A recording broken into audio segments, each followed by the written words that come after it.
8 टीमें होंगी, 19 दिन होंगे, ट्रॉफी होगी एक और उसके पीछे होगी घुमसान की जंग। चैंपियंस ट्रॉफी का मैदान है सजने को तैयार, बस एक दिन का और है इंतजार। बुध से तमाम टीमें आमने सामने होंगी और इवेंट का जो तबला है, जंग गुज़िश्ता रोज चैंपियंस ट्रॉफी की इफ्तिताही तकरीब में बजा, जिसमें कौमी और इंटरनेशनल क्रिकेटर्स और आईसीसी के सीईओ ने भी शिरकत की। लाहौर के शाही किला ग्राउंड में चैंपियंस ट्रॉफी की इफ्तिताही तकरीब में पीसीबी चेयरमैन के अलावा 2017 में चैंपियंस ट्रॉफी जीतने वाली कौमी टीम के खिलाड़ी शाही किला पहुंचे। इफ्तिताही तकरीब से खिताब में चेयरमैन पीसी मोहसिन नकवी ने कहा कि कदाफी स्टेडियम को आईसीसी चैंपियंस ट्रॉफी के लिए मुकम्मल किया। पाकिस्तान में आईसीसी चैंपियंस ट्रॉफी का होना तारीखी मौका है। सॉफ्ट लॉन्च था जो कि हुआ, इसमें जो पुरानी जो हमारी टीम थी जो कि 2017 में चैंपियंस ट्रॉफी जीती थी, उसके तमाम तर खिलाड़ी मौजूद थे। आप देख सकते हैं Sarfaraz he was coming, Sarfaraz के साथ मोहम्मद हफीज़ थे जिन्होंने बहुत ही पिवटल किरदार अदा किया था। आपको थोड़ी थोड़ी यादें हम दिलाएं, वैसे हमारी क्या ज़रूरत है, जो क्रिकेट फैन है उसको सब याद होगा कि क्या क्या हुआ था। हसन अली ने किस तरह महेंद्र सिंह धोनी को आउट किया था, फ़खर जमान ने, ऑब्वियसली फ़खर जमान की वो सेंचुरी तो आप बोल नहीं सकते, तो इसमें क्रेडिट देना होगा हमें उस पाकिस्तानी टीम को कि जिसने वो चैंपियंस ट्रॉफी जीती थी। We are the defending champions, we are the host as well. तो हमारे ऊपर कितना ज़्यादा प्रेशर होगा भाई, लेकिन प्रेशर नहीं लेना, प्रेशर नहीं लेना, बस जीत के दिखाने भाई, जैसे अभी हमने जीत लिया। क्या नहीं, हार गए थे हम न्यूजीलैंड से हार गए। नहीं, न्यूजीलैंड की बात नहीं कर रही, जिस तरह से बाकी हमने मैचेस लास्ट में अनप्रेडिक्टेबल, जो मैंने आपसे कहा भी था कि वो पहले जीत गए थे, बाद में हम न्यूजीलैंड से बाद में हार गए थे। लेकिन खैर क्या हो गया, यही कॉन्फिडेंस हमने रखना है। हार जो है वो चलती रहती है, यही कॉन्फिडेंस रखना है हमने। हार को भुलाएं और जीत को याद करें। हाँ, हार की वो गलतियां ना दोहराएं। हाँ, एग्जैक्टली। और अब आपने तस्किरा छेड़ ही दिया है, जख्म हरे कर ही दिए, तो चलिए बात कर ही लेते हैं कि हमें जो उम्मीद थी वो ये थी कि जो सैफ अफ्रीकी सीरीज़ का फाइनल था, पाकिस्तान बड़े ज़बरदस्त तरीके से साउथ अफ्रीका से जीत के गया था और फाइनल में कराची वाले बड़े एक्साइटेड थे। लेकिन हुआ ये कि पाकिस्तान की टीम ने पहले बैटिंग करते हुए पाकिस्तान की टीम ने एक मरतबा फिर नासिर हुसैन के वो तारीखी कलमात याद दिलवा दिए, Pakistani team 1 moment up, 2nd moment down. तो इस बार हमारा 2nd मोमेंट डाउन वाली गेम थी और पाकिस्तान ने जब पहले बैटिंग की तो पहले ही फ़खर जमान आउट हुए। उसके बाद सऊद शकील, जिन पे बहुत ज़्यादा डिपेंडेंसी थी, वो भी आउट हो गए। 1 डाउन पोजीशन पे सऊद शकील जो है वो नहीं क्लिक कर पा रहे हैं। फिर बाबर आजम आउट हुए। उसके बाद जो इससे पहले जो आप बात करी थी ना साउथ अफ्रीका के अगेंस्ट, जो हमने बड़ी ज़बरदस्त परफॉर्मेंस की थी, उसमें 2 प्लेयर्स थे, रिजवान और सलमान। तो कैप्टन, नायब कैप्टन, उन्होंने दोबारा कुछ इनिंग्स को संभाला दिया, लेकिन 50 अपनी हाफ सेंचुरी से पहले ही दोनों आउट हो गए और उसके बाद फिर क्या ही था। फिर लेकिन अब तो क्रिकेट टीम ने निशानदेही कर ली अपनी गलतियों की और मेरे ख्याल से उन खामियों के ऊपर। हाँ, मैं कह नहीं सकती, हमने निशानदेही कर ली है। अच्छा, जो आपको बताया वो आप कह नहीं सकती।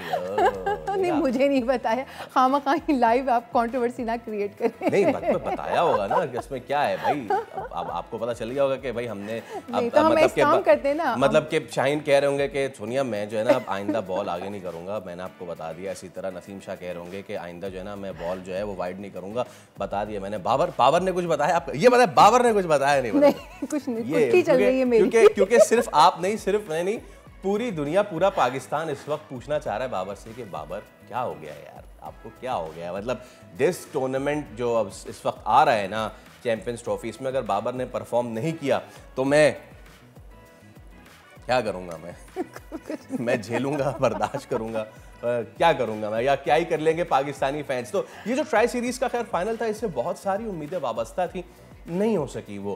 खैर फिर हमने एक मॉडेस्ट टोटल 240 प्लस का टारगेट हमने दिया और जब हम फिर बॉलिंग करने आए तो नसीम शाह ने पहला ही झटका दिया न्यूजीलैंड को। लेकिन फिर उसके बाद आपको पता है कि कीवी जो टीम है वो बहुत टफ, बहुत तगड़ी टीम पर उभर के साबित हुई है। उनकी पार्टनरशिप में केन विलियमसन को भी खैर हमने आउट कर दिया था जल्दी, लेकिन उसके बाद डैरल मिचेल खड़े हो गए उनके, और सो a day to forget। तो चले अब आगे बढ़ते हैं, इसी पे हम बाद में। हमारे साथ मौजूद है क्रिकेट एक्सपर्ट इमरान सुहेल। इमरान, अस्सलाम वालेकुम, thank you so much for your time. Imran, champions trophy की तो बात करते हैं, पहले ज़रा आगाज़ कर लेते हैं कि हम ये सोच रहे थे कि we will be carrying something very good into the champions trophy by winning the final of the tri series, लेकिन वो नहीं हो सका। हमने देखा वही पाकिस्तान की अनप्रेडिक्टेबिलिटी किसी दिन ऐसा खेलें कि अब साउथ अफ्रीका बोले कि यार ये कौन सी टीम डाउनलोड हो गई है, फिर अगले दिन जब वो खेलें तो बोले हाँ ये वाली पाकिस्तान टीम है कि जो सही वाली है, जिसने 240 का टारगेट दिया और उसके बाद अगली टीम को आउट नहीं कर सके। तो it was a disappointing day basically. बिल्कुल देखें, मैं जिस तरह से आपने देखा पाकिस्तान ने साउथ अफ्रीका को 350 चेज कर दिया और उसके बाद न्यूजीलैंड को 250 भी नहीं कर पाए, तो वो एक मिसाल है ना, पल में तोला पल में माशा। हमारा कुछ पता नहीं चलता एक पल में हम क्या हो जाते हैं, एक पल में क्या हो जाता है। लेकिन ये अच्छी चीज नहीं है। अनप्रडिक्टेबल होना कोई फखर की बात नहीं है कि आप अनप्रडिक्टेबल है, बल्कि जो कंसिस्टेंसी होती है वो फखर की बात होती है कि आप कितने कंसिस्टेंट है किसी भी काम में। दुनिया में कामयाब लोग वही अच्छे लगते हैं कि अपने काम में कंसिस्टेंट होते हैं। यहाँ अगर हम कभी जल्दी उठ गए कभी देर से उठ गए तो फिर वही हाल होता है कि ना इधर के ना उधर के, और कोई भी हम पे यकीन नहीं कर पाता।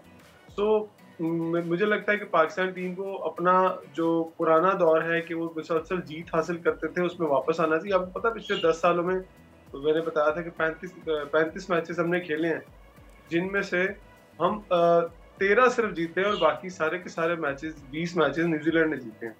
तो हम कहीं ना कहीं अपनी क्रिकेट के डिक्लाइन की तरफ आ रहे हैं, और अगर इसी तरह की परफॉर्मेंस रही तो चैंपियंस ट्रॉफी में जो लोग हमसे उम्मीदें लगाकर बैठे हैं वो आज आप लोगों से पूछ लें, जाके एक सर्वे करें ना, पूछे कौन सी टीम जो है वो आपको अच्छी लगती है, तो लोग कहीं ना कहीं अब दूसरी टीमों का नाम लेते हैं जिसमें इंडिया का भी नाम आता है। हालांकि नहीं लेना चाहिए, लेकिन as a cricket fan, as a cricket lover, लोग जो है उन टीमों को पसंद करते हैं जो टीम उन्हें एंटरटेन करती है, जो टीमें जीत के दिखाती है। जी, वैसे इमरान अभी आपने बात की कंसिस्टेंसी की कि कंसिस्टेंट नहीं है, तो हम क्यों कंसिस्टेंट नहीं हो पाते? क्यों हम ऐसे होते हैं कि एकदम अच्छा खेल खेलते हैं, एकदम एक्सपेक्टेशंस हाई कर लेते हैं और दूसरी लम्हे हम बिल्कुल ही क्यों नहीं हो पाते हम कंसिस्टेंट? बिल्कुल आपका बहुत वैलिड क्वेश्चन है और ये क्वेश्चन हर कोई पूछता है। वो उसकी वजह ये है कि आपके क्रिकेट बोर्ड के अंदर, आपके सेटअप के अंदर ये सारा जो कंसिस्टेंसी है वो नहीं है। कोई पता नहीं होता चेयरमैन कब बदल जाए, कोई पता नहीं होता सिलेक्टर कौन बदल जाए, कोई पता नहीं होता हेड कोच कौन आए। आज आप अपनी टीम के अंदर देखें, आप 2 लोगों को मैं देख रहा हूँ बड़ा पुराना, शाहिद हसन साहब जो है वो आज बैटिंग कोच हैं, लेकिन उसके बाद अगर हम बात करें अपने अजहर महमूद साहब की, अजहर महमूद साहब को पिछले 2-3 साल से मैं देख रहा हूँ, बिल्कुल बड़े सिलेक्टर चले गए, वो बंदा नहीं बदला। मतलब हमारी टीम की बॉलिंग अच्छी होती थी आज से 3 साल पहले, शाहीन फिट थे, नसीम फिट थे, बॉलिंग कोच के आने के बाद ये सारे के सारे ही अपनी फॉर्म से आउट हो गए। तो इसका मतलब है कहीं ना कहीं हमें अपने जो हमारा पैनल है कोचिंग का वहां देखना पड़ेगा। हमें बड़े नामों की तरफ नहीं जाना, हमें अच्छा काम करने वालों की तरफ जाना है, जो अच्छा काम करते हो किसी भी मुल्क के हो।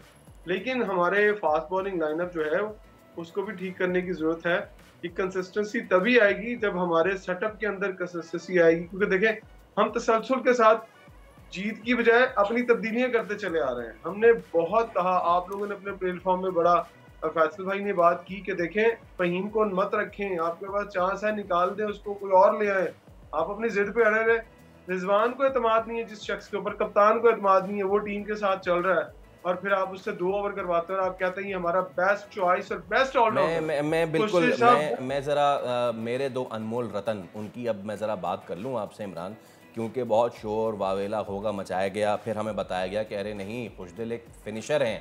वो तो हमें बाद में पता चला कि पाकिस्तान क्रिकेट ना फिनिश हो जाए, खुदा की कसम उनके मैच फिनिशर को हमें कैरी करते करते कौन सा मैच फिनिश किया खुशदिल शाह ने। फिर फ़हीम अशरफ का हमें बताया गया कि बांग्लादेश प्रीमियर लीग में उन्होंने ज़बरदस्त खेला होगा, लेकिन बांग्लादेश प्रीमियर लीग में क्वालिटी ऑफ बॉलर्स तो देखें यार। यहाँ पे फ़हीम अशरफ एक बॉल स्लो हुआ है और एक बॉल स्लो को वो पिक नहीं कर सके, उन्होंने ऊपर उठा दिया, हालांकि उससे पहले 2 कैच फ़हीम अशरफ के छूटे भी हैं। तो ये थे वो 2 अनमोल रतन, ये वो मैच फिनिशर और द ग्रेट ऑलराउंडर जिनकी बुनियाद पे हम चैंपियंस ट्रॉफी जा रहे हैं खेलने।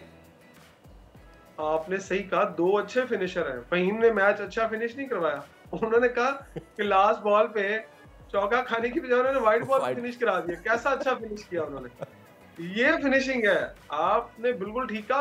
आप बांग्लादेश की परफॉर्मेंस के ऊपर अगर अपनी टीम में इन लोगों को लेके आ रहे हैं तो फिर आप खुद सोच ले कि आप अपने मुल्क में बैठ के नहीं सोच रहे, आप कहीं और सोच रहे हैं। तो जब आप कहीं और सोच रहे होते हैं तो फिर आप कहीं और से प्लेयर लाते हैं। आपको पता है कि अफगानिस्तान की टीम पाकिस्तान आई हुई है, तो साइड मैच उन्होंने खेला है, प्रैक्टिस मैच पाकिस्तान शाहीन से, यंगस्टर से, जिन्होंने 324 कर दिए और उनको 70 रन से हराया। वो बाहर बैठी हुई टीम, जो बच्चे, जो यंगस्टर जो फर्स्ट क्लास में परफॉर्मेंस करते हैं, उन्होंने अफगानिस्तान की चैंपियंस ट्रॉफी में शिरकत वाली टीम को हरा दिया और हम यहाँ न्यूजीलैंड की टीम से हार गए, और एक दफा नहीं 2 दफा हार गए। तो मुझे हैरानगी होती है कि फिर इसका मतलब है आप जानबूझ कर टैलेंट को क्रश कर रहे हैं, टैलेंट खत्म कर रहे हैं। आपको पुराने लोग याद आ जाते हैं जो पता नहीं 2-2, 3-3 साल पहले क्रिकेट को खैरबाद कहने वाले होते हैं, लेकिन नहीं, आपको टैलेंट को क्रश करना ही करना है, फिर आप कहीं ना कहीं क्रिकेट के साथ और इस खेल के साथ सिंसियर नहीं है। अच्छा, अब इसमें इमरान हमने देख लिया साउथ शकील को भी हम वन डाउन पे फिट करने की कोशिश कर रहे हैं। 2 मैचेस में तो साउथ शकील अच्छा परफॉर्म नहीं कर सके, ऑल्दो कि he is a classy batsman.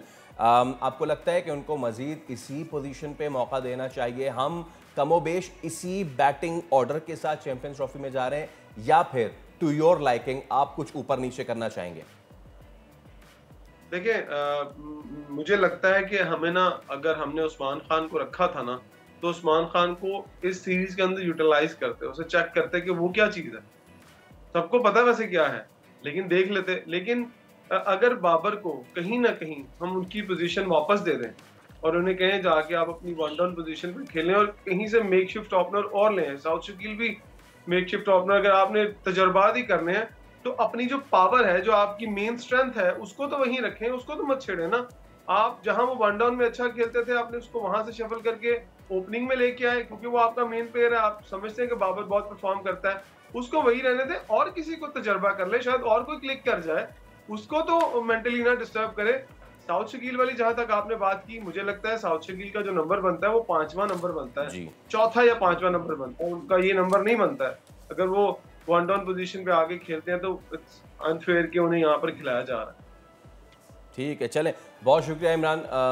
हमने थोड़े से दिल के फफूंद लिए, लेकिन क्या करें, हम तो वी आर जस्ट वेटिंग कि कब चैंपियंस ट्रॉफी का आगाज़ हो और कब एक मरतबा फिर हम अपने इस टूटे हुए दिल को लेके जाएं और एक बार फिर तोड़ें जोड़ें। हाँ, दुआ करें। एग्जैक्टली, चलें, ठीक है, देखते हैं जी। सब्सक्राइब करें और बेल दबाएं ताकि कोई खबर रह न जाए।